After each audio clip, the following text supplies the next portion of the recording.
She said, "You owe me half of your savings since we lived together." I replied, "You're right, let's settle it legally." Then I submitted bank records showing every expense was paid from my account alone. When her lawyer whispered something and she suddenly asked for a private break. "My name is Daniel. I'm 31, and I work as a software engineer in Seattle. 3 months ago, my girlfriend of 4 years, Emma, 29, moved out of our apartment after what I thought was a mutual, albeit painful, breakup. I was wrong about the mutual part. We'd been living together for 3.5 years. I owned the condo outright before she moved in, bought it with money from my late grandfather's inheritance. Emma had been between jobs when we decided she'd move in, so we agreed she'd contribute what she could until she got back on her feet. That until stretched into years. I never pushed it. I loved her, and honestly, I made good money. I covered rent, or rather, the HOA fees and property tax, utilities, groceries, her car insurance after hers lapsed, even her phone bill for the last 2 years. She worked part-time as a yoga instructor and sold handmade jewelry on Etsy. Her income was maybe $800 a month on a good month. Mine was $9,500 after taxes. I'm not saying this to brag. I'm saying it because it matters for what came next. The breakup happened on a Tuesday night in July. She told me she wasn't feeling it anymore, that we'd grown apart, that she needed to find herself. Classic stuff. I was hurt, but I didn't fight it. I helped her pack. I even hired movers. She left on good terms, or so I thought, taking her clothes, her yoga mats, and a few pieces of furniture I'd told her she could have, stuff from her old place she'd brought in. A month passed. Radio silence. Then, on August 19th, I got a text. "Hey, I've been thinking. We need to talk about money." I called her immediately. "What do you mean?" "I lived with you for almost 4 years, Daniel. I contributed to that household. I think I'm entitled to half of what you saved during that time." I actually laughed. I thought she was joking. "Emma, you didn't pay rent. I have records. I paid for everything. I contributed in other ways. Emotional labor, cooking, cleaning, that has value. Are you seriously trying to claim my savings?" "I'm not trying. I'm telling you, you owe me. We were common law married. Washington is not a common law marriage state. I knew that. She clearly didn't. Emma, we weren't married. You didn't contribute financially. I'm not giving you anything." She hung up. 2 days later, I got a letter from a lawyer. She was actually suing me, claiming unjust enrichment, demanding $47,000, half of what I'd saved during the time we lived together. I was furious, but I'm not impulsive. I called my own attorney, a guy named Greg who'd helped me with the condo purchase.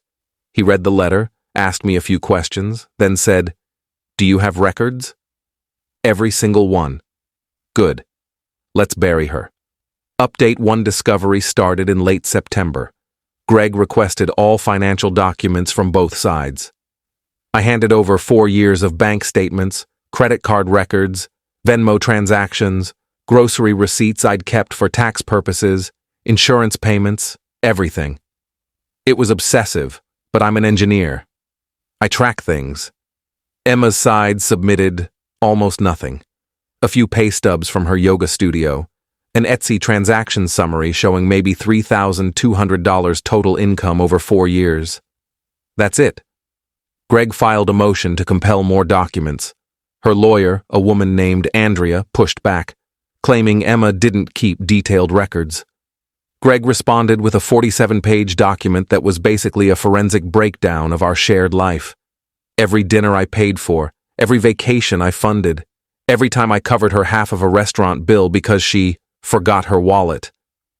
It included this gem, a Venmo transaction from June 2023 where I'd sent her $200 with the note, "For your part of groceries this month."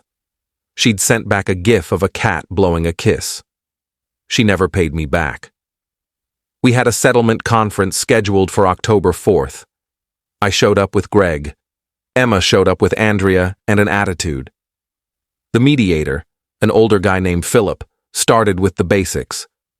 Ms. Carter, you're claiming unjust enrichment based on cohabitation.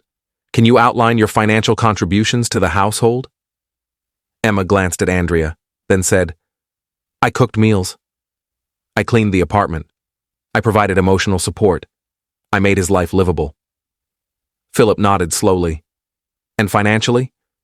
I contributed when I could. How much, roughly? She hesitated. I don't know. A few hundred a month, maybe? Greg slid a document across the table.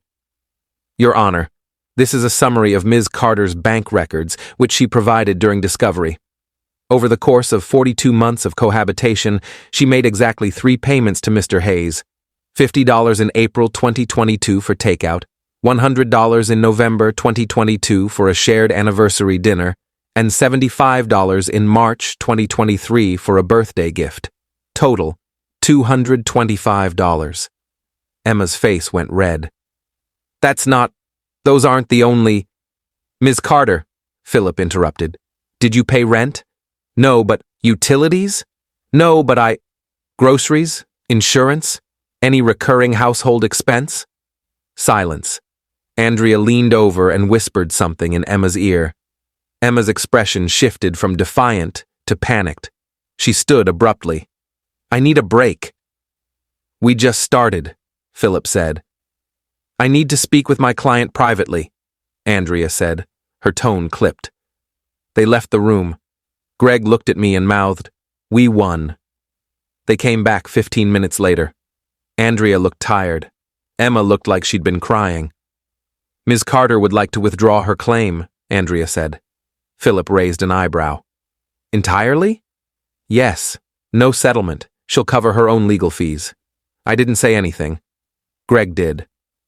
We'll also need a signed agreement that Ms. Carter will not pursue any further claims related to this relationship or cohabitation in any form, in any court. Andrea nodded. Agreed. Emma wouldn't look at me. We signed the papers right there. It was over. Update 2. That was 3 weeks ago. I thought it was done. Then, last Wednesday, I got a message on Instagram from a woman I didn't know. Her name was Rachel. Hey, you dated Emma Carter, right? I almost ignored it, but something made me respond. Yeah, why? She did the same thing to my brother. Lived with him for 2 years, didn't pay for anything, then tried to sue him when they broke up. He settled for $5,000 just to make it go away.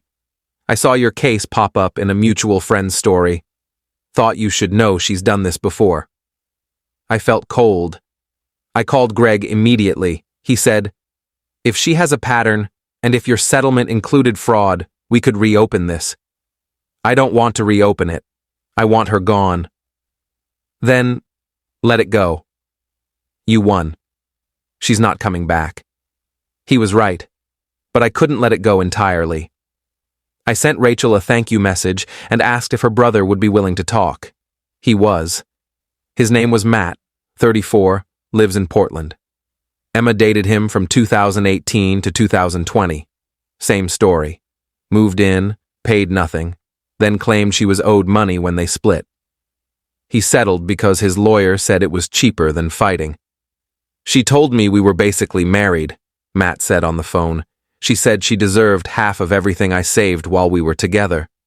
I was so tired of fighting, I just gave her the money. Did she ever work? She sold jewelry online, made maybe $500 a month. I paid for everything else. It was textbook. She'd done this before, and she'd probably do it again. I started digging. I'm not proud of it, but I needed to know if there were others. I found Emma's old Facebook profile, the one she'd deactivated, but I still had access to through mutual friends' tagged photos. I went back through her relationship history. Before Matt, there was a guy named Trevor. Before Trevor, someone named Jason. I reached out to Trevor through LinkedIn. Took him 2 days to respond, but when he did, he called me immediately. Dude, are you serious? She tried to sue you too? Yeah, you. Not sue, but she tried. We lived together for about a year and a half. When we broke up, she said I owed her for unpaid domestic labor. Wanted $8,000. I told her to go to hell. She didn't have a lawyer, so she backed off. 3 guys, 3 identical patterns. I was starting to feel sick. Update 3. This is where things got weird and kind of scary. Last Monday, I got a call from Andrea, Emma's lawyer. I almost didn't answer, but curiosity got the better of me. Mr. Hayes, this is Andrea Westfield. I represented Miss Carter. Do you have a moment? Why are you calling me? She hesitated. I'm calling off the record. What I'm about to tell you is not privileged information because Ms. Carter is no longer my client. She fired me 2 days after the settlement. Okay, I'm calling because I think you should know something. When Ms. Carter first came to me, she told me you had promised to marry her, that you'd made verbal agreements about shared finances, and that you'd manipulated her into not working. She showed me text messages that appeared to support this. That's all bullshit. I know that now. When I saw your financial records and cross-referenced them with her testimony during our prep sessions, the story fell apart. But here's what concerns me. After she fired me, she left a voicemail. She was angry. She said, and I quote, "I'll find another way to make him pay." My stomach dropped. What does that mean? I don't know, but I felt obligated to tell you. I've reported it to the Bar Association as a potential threat, but there's not much they can do without specifics. I'd recommend you document everything. If she contacts you, don't engage. If she shows up at your home or workplace, call the police. I thanked her and hung up. Then I called Greg. He said the same thing. Document everything, don't respond to her, and if she escalates, file for a restraining order. I didn't have to wait long. That Friday, I came home from work to find my building's lobby security guard waiting for me.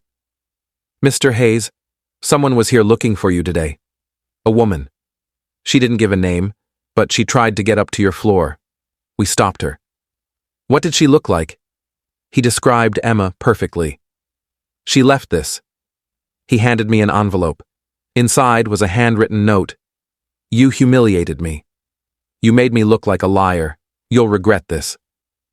I took photos of the note, forwarded them to Greg, and filed a police report that night. The officer who took my statement was sympathetic, but realistic. Unless she makes a direct threat or shows up again, there's not much we can do. But you've got a paper trail now. Keep documenting. I installed a Ring doorbell camera. I told my building management about the situation. I even told my boss, just in case Emma tried to show up at my office. She didn't show up again. But 2 weeks ago, I got an email from an address I didn't recognize. The subject line was, "You destroyed my life." The email was long. Rambling. She blamed me for everything, her financial problems, her failed career, her depression. She said I'd used her, that I'd kept her dependent on purpose so she couldn't leave. She said she'd tried to do things the right way by suing me, but I'd humiliated her in front of everyone. The email ended with, "People like you don't get to win forever." I forwarded it to Greg immediately. He forwarded it to the police and helped me file for a restraining order. The hearing is scheduled for next week. In the meantime, I've stayed off social media. I've asked friends not to post anything about me or tag me in photos. I've changed my routines, different gym, different coffee shop, different routes to work. Matt, the guy from Portland, called me after I told him what was happening. "She did something similar to me," he said. "After I settled, she started spreading rumors that I'd abused her. Told people I'd hit her, controlled her money, isolated her from friends. None of it was true, but it got back to my employer. I had to sit through an HR investigation. They cleared me, but it was hell. I asked him if he'd testify if it came to that. He said yes. Final update.